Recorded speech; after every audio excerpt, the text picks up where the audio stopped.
Hey guys, I'm back. I took a week off for Thanksgiving. I hope you enjoyed the time with your family. Lord knows I enjoyed the time I spent with your mom. But even though I was busy doing that, I did find time to sit down and watch Matt Rife's stand-up special, Natural Selection. I don't know about you, anytime a white guy starts talking about natural selection, I get a little nervous. But my sister wanted to watch it, so we put it on, and now I kind of want to talk about it because it seems like everybody's doing that now. So let's see what it's all about.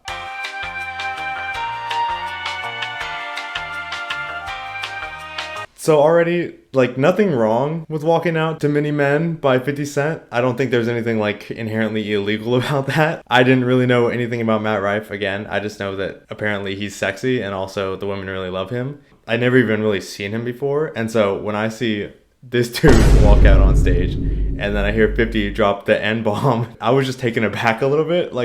Nothing... I don't think there's anything wrong with that, but I was just like, are we really doing this right now? Are we walking out to this song? Although you'll see later in special, this song is a little bit of foreshadowing of the way that Matt sees himself, I think. We'll see how he feels about that later on in the special. The hostess who seats you at the restaurant had a black eye. I feel like they should put her in the kitchen or something. And I was like, yeah, but I feel like if she could cook, she wouldn't have that black eye. Okay, so this is a joke that everyone's talking about, right? It's the domestic violence bit. I'm watching this without having seen any of his prior material, and I'm confused immediately because, again, this person's been pitched to me online as someone who is super popular with women, is super charismatic, super good looking, super attractive, and most of his audience is made up of women. And in the moment, I'm just looking over at my sister this is the guy you like. I'm personally of the belief that nothing should really be out of bounds, within reason, obviously. I don't think that you should just say whatever to try and get a reaction out of people. I just think that this is not really funny. It's not that the joke is in itself offensive just because you can tell jokes, but the problem is that we live in a world where the premise of that joke is our shared understanding that women should get hit whenever they don't know how to cook. And that's why he doesn't have to say that in so many words, but we all understand that because of the way that things have been for so long. And so whenever he makes jokes like that, he's kind of just using that to his advantage. And that's why it feels a little bit gross to me. You don't have to turn it into a monologue on women's rights, but maybe don't just drive by it for quick points with the edgelords in the crowd and then move on with your set. Together, he was special needs, and he had a dick on him, man.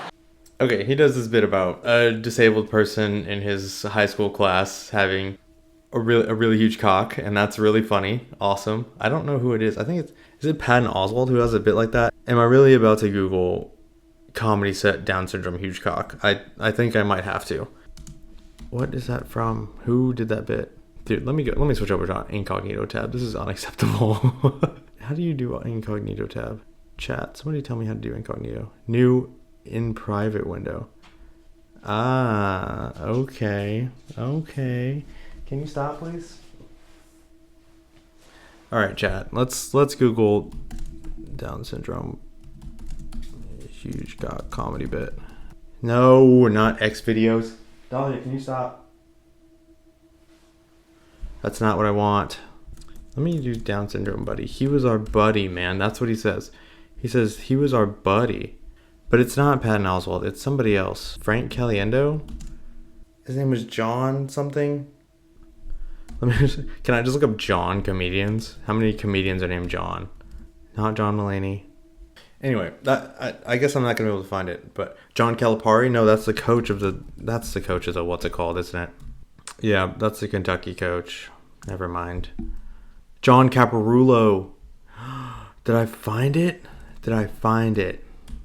John Caparulo. That's his name. John Caparulo Down syndrome bit. Okay. This is really not going well. Okay, I tried to find it. I don't want to be on that part of the internet anymore. So I don't know what it's called. I'm not saying that Matt Rife stole this bit. I'm just saying that I don't know. If I had a nickel for every time I heard the Down syndrome guy huge cock bit, I'd have 2 nickels, which is not a lot, but it's kind of weird that it happened twice, you know? If somebody knows what I'm talking about, please let me know because it's killing me now and I have to know where that video is. It wasn't even particularly funny. I just thought that I would be able to find it and I can't now and it's bothering me. But let's move on. And look, I don't know. I'm just going to skip over the middle like 20 minutes, because it's basically just 20 minutes of him talking about jacking off, which, don't get me wrong, it could be funny, it could be funny. To me, this whole middle section just felt like I was back in like a high school locker room, and the super hyper masculine guys were having like a bro sesh near the showers, and I was just kind of trying to like, get to my next class. I don't know. I can't imagine what it would be like to be one of his female fans who only knew him from Instagram or whatever, TikTok, and show up and expect something completely different than what they got. I don't know. It's a lot of cock in this show. I'll say it is. There is a lot of mentions of a dick in this show, and that made me even like a little bit like, all right, I get it. I understand. No, I'm with you, but like, we can move on, I think. I was this close to leaning over to the dad and being like, hey, you mind getting your sexy ass kid away from me? I will say the sexy kid bit did get a laugh out of me. That was a solid bit. I like that line. It's a universal experience. Everyone understands, like, kids are annoying on airplanes sometimes, and also everybody knows that he's just saying that to get the kid away from him. I really like it. I think it's really sharp writing, but it's sandwiched inside of another bit that I think is just like really just encapsulates the whole weird feeling I have about this whole set. And so we'll talk about it in a second. Look. Still got plenty of space, super comfortable. I wouldn't even worry about it. Thank you, though. And she goes, it's not okay. Put your bag under the seat in front of you. This is his closing bit. This is the last joke that he's going to tell tonight. And it's basically the story about how he goes to the airport and he has a problem with his bag not fitting underneath the seat in front of him. And so he's talking about how this kid is annoying him and the dad is a little bit like plus sized. Basically, the flight attendant asks him to put his bag somewhere else because he's put it under his chair instead of in the chair in front of him. And she wants him to put it under the chair in front of you because that's just what happened. And he doesn't want to do that because, he's saying that it's not bothering anybody but him. He then goes on to say, is this bag going to stop me from escaping more than basically this fat guy on the end of the row is? Which, I don't know. We're making fat jokes in comedy specials. That's what we're going to do. We were doing that in elementary school, What do you think's impeding my exit more? My bag or fucking Timon and Pumbaa right next to me? But then he talks about how he posts it to Twitter. It's fine. You can do that. But also, like, it's such a like an ambiguous situation to where like I don't think that he's clearly in the right, Like, I can understand you're going to write this whole bit about Twitter if you have this egregious interaction with somebody online. And like we can all point and laugh and say, oh my gosh, I can't believe they disagree with you. That's ridiculous. Like, this is a funny bit. Like, they're clearly acting comically, or whoever you made up is acting comically. It's funny that you wrote this joke about it and that it makes sense because we can all get behind you. You're in the right, and this person on Twitter is acting ridiculous. But the premise itself is like, hey, like, just put your bag on the seat in front of you. And he's saying, well, it's not going to bother anybody but me. And the flight attendant is just like doing their job. Like, hey, like, you just need to put it in the seat in front of you. And he's talking about how ridiculous that is. And, like if I were to see that on Twitter, I would just think, first of all, I wouldn't care. Like, if you go out of your way to tell somebody to like kill themselves because of what they're doing to flight attendants, I don't know. Again, like, get a job. But like, if I saw that on Twitter, I wouldn't immediately see that and think, oh my goodness, I'm right there with you, Matt. If I was there in the plane, I'd probably just be like, hey, can you just put your bag under the seat in front of you? Like, I don't know. It's gonna be okay. Like, we can all just be done with this if you just follow the rules. The rules apply to everybody. I don't know. He wraps it up with this exchange he has, who he also calls overweight, which is, again, super cool. Super awesome. Just based off of her profile photo, she was heavier set woman. All I said, had you not been taking up 2 seats, there would have been room for me to safely secure my backpack in another chair. Because again, like, you're right, like, nobody had to respond to your Twitter post and get mad at you, but also, like, you didn't need to share it. And you did, and people are going to engage with it, and you know that. I don't know. He says this thing about victim mentality, right? He talks about how everybody wants to be a victim online, even though he's the one who's done now 20 minutes of stand-up about how he was victimized by the flight attendant, the people sitting next to him, and people on Twitter, I suppose. Yeah, like I said, it's true. Like, nobody needs to comment on your post because who cares? Again, it's so nothing that I don't know why we're spending 20 minutes of a comedy special on it.